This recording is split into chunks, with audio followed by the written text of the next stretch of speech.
മനുഷ്യർക്ക് ജീവിക്കാൻ പ്രായോഗികമായി അസാധ്യമായ ഒരിടം ഈ ലോകത്തുണ്ട്. അവിടെ റോഡുകളില്ല, വീടുകളില്ല, ആശുപത്രികളില്ല, എന്തിന് ഒരു ചെറിയ കട പോലുമില്ല. എന്നാൽ അവിടെ കുട്ടികളും കുടുംബങ്ങളുമായി നൂറുകണക്കിന് വർഷങ്ങളായി ഒരു ഗോത്രവർഗം ജീവിച്ചു വരുന്നു. -50 ഡിഗ്രി തണുപ്പിൽ ഫ്രീസറിൽ വെച്ചതുപോലെ അതിജീവിക്കുന്ന മനുഷ്യരാണ് ഈ നെനറ്റ്സ്. ഈ നെനറ്റ്സ് നാടോടി ഗ്രൂപ്പിൽപ്പെട്ടവരാണ്. ഈ ഗോത്രത്തെക്കുറിച്ചും ഇത്രയും വലിയ തണുപ്പിൽ അവർ എങ്ങനെ അവിടെ ജീവിക്കുന്നു എന്നതിനെ കുറിച്ചുമാണ് നമ്മൾ ഇന്ന് ഈ വീഡിയോയിലൂടെ കാണാൻ പോകുന്നത്.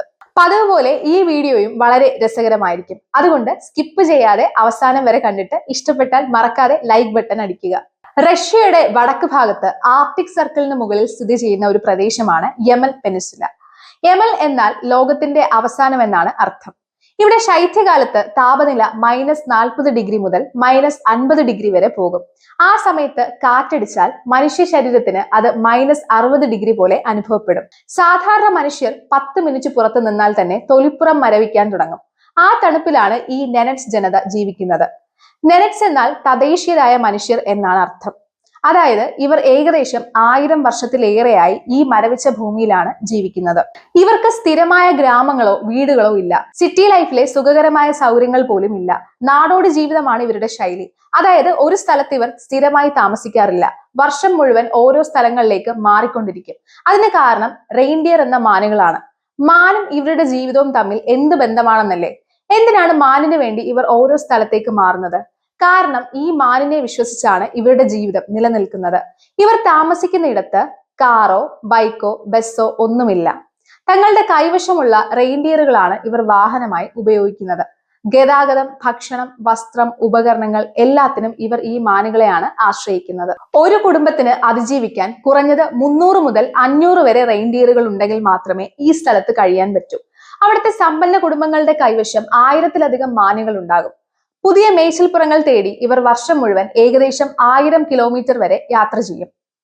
മഞ്ഞുപുയൽ അടിച്ചാലും തങ്ങളുടെ കുടുംബത്തെയും ഈ മാനുകളെയും കൂട്ടി ഇവർ എപ്പോഴും നീങ്ങിക്കൊണ്ടിരിക്കും.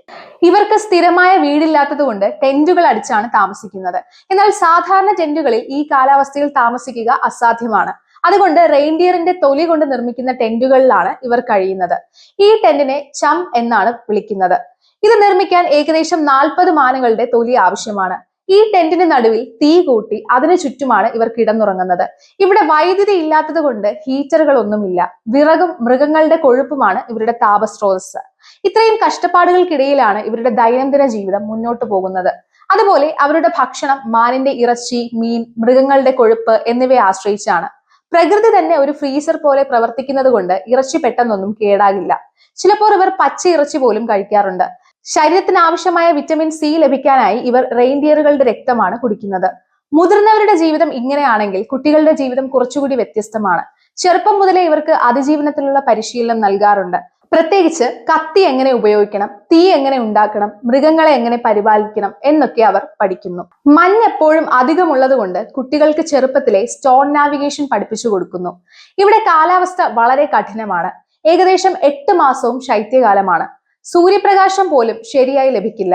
മഞ്ഞുപുയലുകൾ ഉണ്ടാകുമ്പോൾ കാഴ്ച മറയുകയും ദിശ അറിയാതാവുകയും ചെയ്യും.